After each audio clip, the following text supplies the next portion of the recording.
Bonsoir mesdames et messieurs et mesdemoiselles, j'espère que vous allez bien où que vous soyez à travers les quatre coins du globe. Ça, ce sont des signes de défaite. Monsieur Benyamin se sépare de son ministre de la Défense, Yoav Gallant. Il n'a plus confiance en lui. Ouais, il n'a plus confiance en lui. Il a été limogé aujourd'hui, mardi 5 novembre 2024. Des divergences, bien sûr, sur la tenue de la guerre à Gaza et au Liban. Oui. Le Premier ministre voulait un certain nombre de choses que le ministre de la Défense ne voulait pas, de la manière dont les choses se passaient. Ce sont des signes de défaite. Vous vous souvenez de combien de ministres de la Défense M. Zelensky a nommé et limogé en Ukraine? De combien de chefs d'état-major? De combien de patrons de l'armée?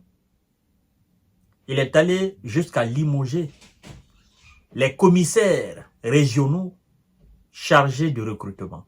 Tous les commissaires chargés de recrutement dans les différentes régions en Ukraine. Et donc, c'est la même chose que nous sommes en train de vivre en Israël avec M. Benyamin. Son ministre de la Défense a été limogé aujourd'hui. La confiance qui a été placée en lui, cette confiance est érodée au fur et à mesure que les jours passaient. On nous informe qu'entre M. Benyamin et Yoav Gallant, des divergences profondes sur la guerre à Gaza et au Liban. Ils ont dit, nous allons mener cette guerre longue, coûteuse, douloureuse à l'Israël.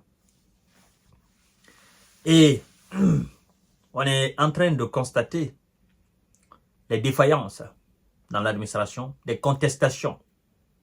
Je vous ai toujours dit que ça ne va pas. Mais il y a des gens qui étaient sceptiques. Et ce sont des preuves que ça ne va pas. Ce n'est pas seulement avec le ministre de la Défense.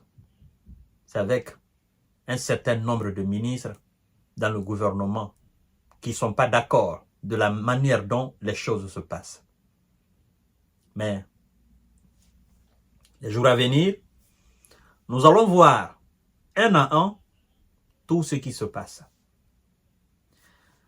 Continuez à vous abonner à ma chaîne YouTube Kanté J Visionnaire. Devrez activer la cloche de notification pour ne plus rater mes vidéos. Depuis des mois, les désaccords entre le Premier ministre de l'État hébreu et son ministre de la Défense s'étalaient au grand jour sur la conduite de la guerre à Gaza et au Liban.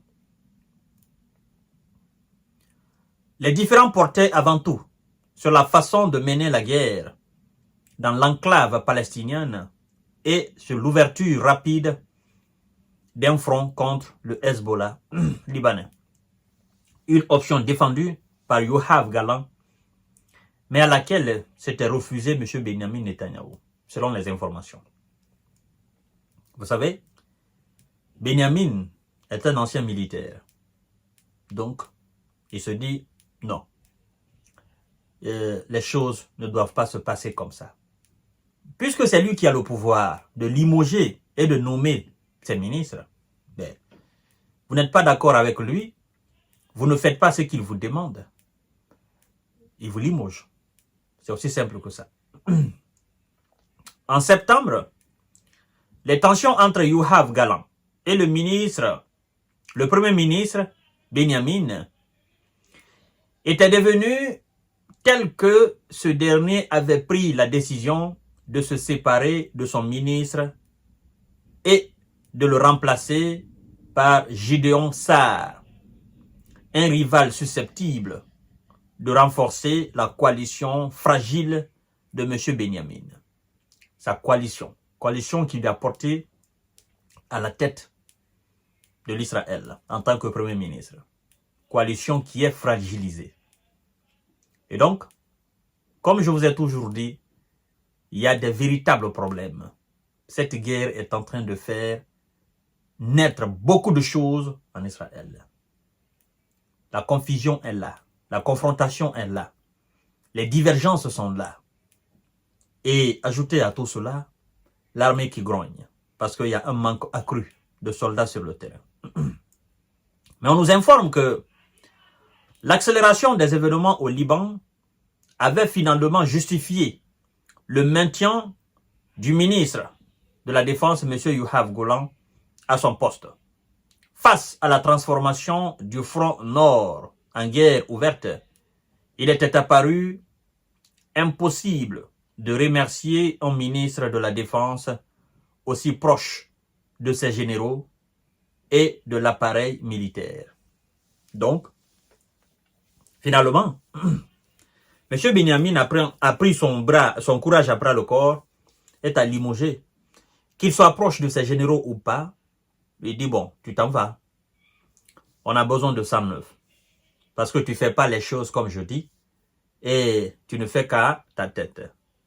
Et un gars de la trempe de Benyamin n'aime pas voir des gens qui le rivalisent. D'accord? Parce que plus vous êtes proche d'une armée en temps de guerre comme ça, ben, écoutez, c'est les militaires qui sont en train de faire des choses. Si vous n'avez pas de la cote auprès de ces militaires, ben, les choses ne se passent pas dans les conditions les meilleures. D'où d'ailleurs, par conséquent, M. Zelensky a rapidement compris que on parlait de son remplacement en citant le général Valery Zaluzny, ce puissant général qui était tant admiré dans l'armée, et jusqu'à aujourd'hui, il a des fanatiques. M. Zelensky a compris, il a limogé ce dernier, et puis l'un des conseillers phares de ce dernier a été éliminé le jour de son anniversaire. Vous vous souvenez de cet épisode? On est venu le tendre un cadeau, il y avait un explosif dedans, et puis il a été éliminé.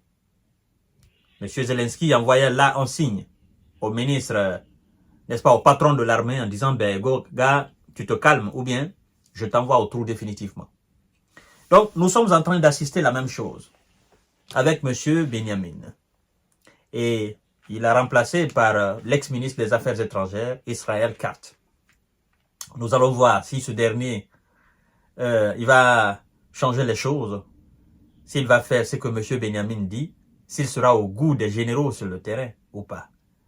Ben, moi je sais quelque chose, sans la paix, il n'y aura pas de victoire. Ce sont des signes de défaite. Je vous donne rendez-vous tout à l'heure pour notre série d'informations décortiquage. Partagez la vidéo dans tous les groupes aussi. Merci beaucoup.